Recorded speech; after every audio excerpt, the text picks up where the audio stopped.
বেশ কিছুদিন অসুস্থ থাকার কারণে আজ হঠাৎ আম্মুকে বললাম স্পেশাল কিছু রান্না করো। তো যেই বলা সেই কাজ।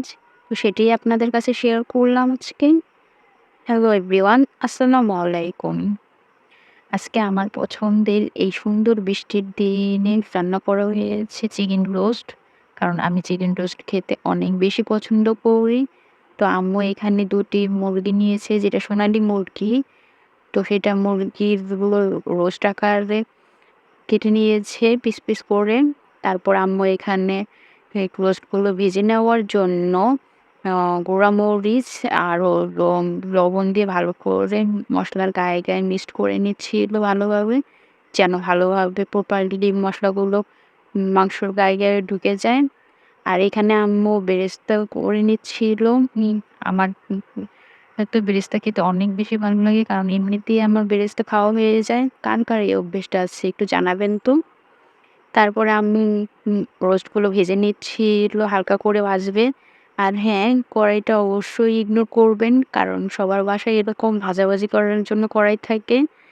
তারপরে আম্মু এখানে সেই গ্রেভিটা মানে রোস্টের গ্রেভিটা বানানোর জন্য মসলাটা তৈরি করে নিচ্ছিল। এখানে পেঁয়াজ ব্লেন্ড করে নিয়েছি। তারপরে দিয়েছি আদা বাটা, তারপর রসুন বাটা। এখানে সমপরিমাণে নিয়েছি যতটুকু প্রয়োজন আরকি ২ টা মুরগির জন্য। তারপর আম্মু দিয়েছে ধনিয়া গুঁড়ো, তারপরে মরিচের গুঁড়ো দিয়ে দিয়েছে। এখন ভালো করে মিক্সড করে নিবে সেই মসলাগুলো। যেন গ্রেভিটা অনেক ভালো হয়। আর এখানে সবকিছু বাটাবাটি মসলাই আমরা তৈরি করিয়েছি। আর হ্যাঁ, জিরা গুঁড়ো একটু দিয়েছিল আম্মু। তারপরে এখানে রোস্টগুলো উল্টিয়ে নিয়েছিল। দেখো কত সুন্দর কালার হয়েছে। আর হালকাই ভেজে নিবে। তারপরে এদিকে আমি মসলাটা একটু মিক্সড করে নিচ্ছিলাম। আর মিক্সড করতে যেয়ে কাজটা বাড়িয়ে দিয়েছিলাম আম্মুর। পড়ে যাচ্ছিল। কারণ এক হাত দিয়ে ফোন ধরে রাখছিলাম। আর এভাবে মিক্সড করে নিচ্ছিলাম। এটা সুন্দর করে মিক্সড করে নিতে হবে। উম যেন খেতে অনেক বেশি ভালো লাগে। আর হ্যাঁ, এই তো আমার তৈরি করা হয়ে গেল। আর এই পাশে এটা হলো বাদাম বাটা, মানে কাজু বাদাম আর কাঠবাদাম আর গরম মসলা একসঙ্গে বেটে নিয়েছে আম্মু। তারপরে এই যে বেরেস্তার তেলেই আম্মু রোস্টটা রান্না করবে। তেজপাতা দিয়ে দিয়েছে। আর সেই মসলাটা দিয়ে দিয়েছিল পুরোটাই। ভালো করে মিক্সড করে নিচ্ছি এগুলো। দেখতে তো অনেক সুন্দর লাগছিল, তাই না? খেতেও অনেক বেশি মজা হয়েছিল মাশাআল্লাহ। তারপরে লবণ এড করে দিচ্ছিল স্বাদমতো, যতটুকু প্রয়োজন আরকি। ভালো করে মিক্সড করে নিচ্ছিল মসলাটা। ভালো করে কষিয়ে নিচ্ছিল। কারণ কষানোটাই মেইন রান্নার জন্য। তারপরে সেই যে বাদামের পেস্ট আর গরম মসলার পেস্ট সেটা একসাথে মিক্সড করে আম্মু নিচ্ছিল এখানে। উম এটা ভালোভাবে মিক্সড না করলে ভালো লাগবে না।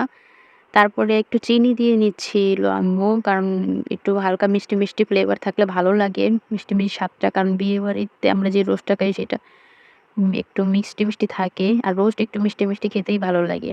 তারপরে আম্মু টক দই দিয়ে দিচ্ছিল। এবার সুন্দরভাবে মসলাটা ব্যালেন্স হয়ে যাচ্ছিল। কত সুন্দর হয়েছে, তাই না কালারটা? তারপর আম্মু রোস্টগুলো এখানে দিয়ে দিচ্ছিল। আর হ্যাঁ, এখানে আলু দেখা যাচ্ছিল। কারণ আমি আম্মুকে বলেছিলাম একটা আলু দাও। কারণ আমার আলু খেতে অনেক বেশি ভালো লাগে। আর এটা নিয়ে কেউ কিছু মনে করবেন না যে রোস্টের মধ্যে আবার আলু কেন দিয়ে দিল। আম্মু ১ম এই বলছিল যে আলু কেন দিব? তারপরে ভাবলো যে না, আমি পছন্দ করি। তাই আরকি দিয়ে দিল। তারপর পুরো রোস্টটা দিয়ে, দিয়ে আম্মু একটু নেড়েচেড়ে নিবে সুন্দর করে। রোস্টের গায়ে, গায়ে যেন মসলাগুলো এড হয়ে যায়। এখন ভালোভাবে কষিয়ে নেওয়ার পালা। ভালোভাবে কষিয়ে ঝোল দিয়ে দিলেই হয়ে যাবে। আর আমরা মজা করে খেতে পারবো।